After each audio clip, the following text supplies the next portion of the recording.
บายดีอาจารย์และเพื่อนทุกคนที่กำลังรับชมและรับฟังอยู่ตอนนี้เนาะข้าพเจ้าซื้อเท่าเวียงไซวันนี้จะมานำเสนอในของบทของ probability หรือว่าค่าตัวในวิชาคณิตศาสตร์เพราะว่ารู้จักกับค่าตัวหรือ probability กันเลยว่ามันเป็นยังไง probability หรือค่าตัวว่าง่ายก็คือการคาดเดาหรือการคาดคะเนเหตุการณ์หนึ่งที่มันอาจจะเกิดขึ้นหรือบ่เกิดขึ้นโดยสูตรของมันจะมีอยู่ดังนี้ PE แมนความเป็นไปได้ NE แมนจำนวนเหตุการณ์ที่เกิดขึ้น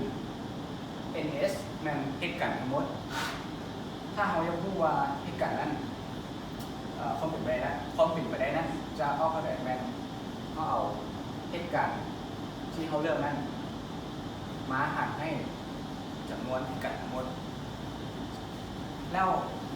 เป็นอย่างการกระตุ้นมันจึงเกี่ยวข้องกับวิชาคอมพิวเตอร์เขานำใช้การกระตุ้นเข้าในคอมพิวเตอร์เพราะว่ามันมีความสำคัญต่อการวิเคราะห์หรือการสร้างโมเดลของนัก Data Scientist และนัก Machine Learning เพื่อเอาไปแก้ไขปัญหาหนึ่งที่อาจจะเกิดขึ้นในปัจจุบันหรือในอนาคตข้างหน้าและต่อไปเราจะไปเบิ่งตัวอย่างของ probability ที่เราใช้ในชีวิตประจำวันเขาจะยกมาอยู่4อย่างคือ1นะสภาพอากาศ2ความเป็นไปได้ที่จะถึงหวย3นั่น stock market prediction การวิเคราะห์ตลาดหุ้นแล้วก็อันสุดท้ายนั้นการแนะนำสินค้าเข้าไปที่ตัวอย่างที่1เลยสภาพอากาศเป็นอย่างเขาจึงยกตัวนี้มาเพราะว่าในสภาพอากาศนั้นเขาได้ใช้แผนตัวอย่างของหลายเลยก่อนที่เราจะรู้สภาพอากาศของแต่ละมื้อนี้แม่นเราต้องได้ใช้การคำนวณโดยที่เอาข้อมูลสุดเก่าตัวอย่างเช่นถ้ามื้อนี้เป็นวันจันทร์แล้วเราจะรู้ว่าวันพฤหัสอากาศจะร้อนหรือจะหนาวมีตัวไหน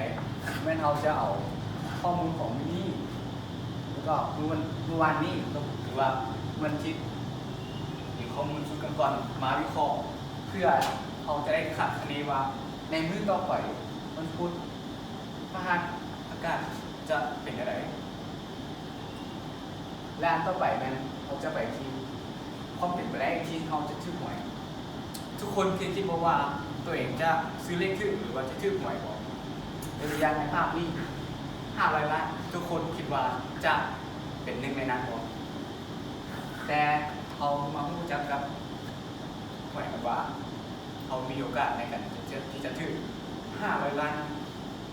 จะมีโอกาสจักเปอร์เซ็นต์ในนั้น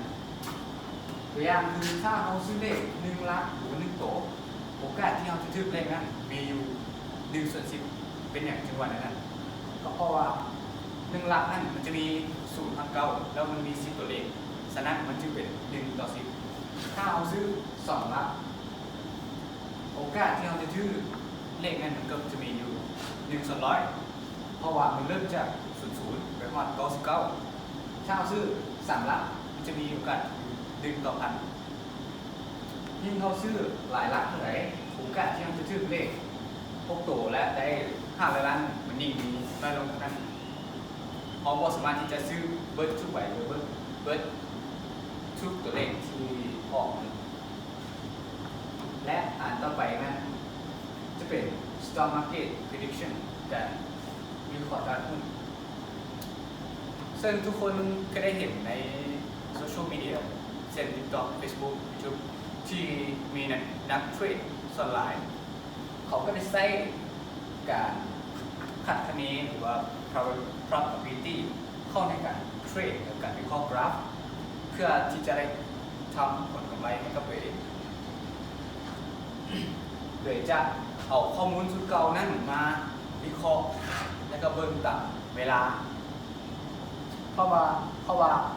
ตลาดหุ้นหรือว่ากราฟนั้นมันจะขึ้นตาม time series จะขึ้นตามวันเวลา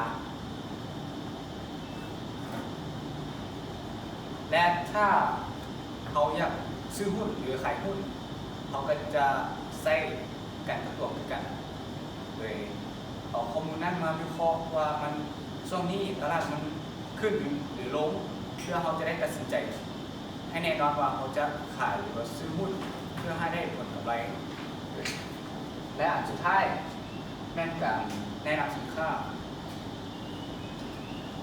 มันเกี่ยวกับการแนะนำสินค้าการค้าขายการค้าคะเนมัน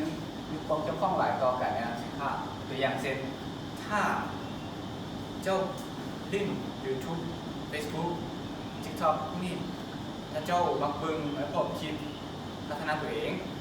กีฬาหรือว่าวิดีโอตลก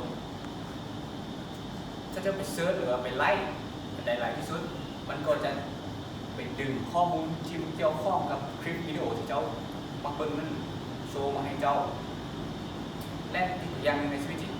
ถ้ามีผู้หญิงคนหนึ่งเราไปซื้อชุดไม่มาเนาะแน่นอนว่าอีก9 เดือนต่อมาเราก็จะกลับมาซื้อชุดเล็กน้อยเครื่องเล็กน้อยเต้านมผ้าอ้อมหรือว่าขวดนม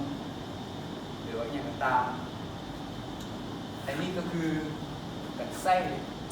การขัดคะแนนหรือการกระตัวในชีวิตจริงและสุดท้ายนี่การพรีเซนต์บนของน้องก็ได้จบลงขอเข้าใจอาจารย์และเพื่อนๆทุกคนที่เขาฟังในต้นจนจบเลยขอเข้าใจ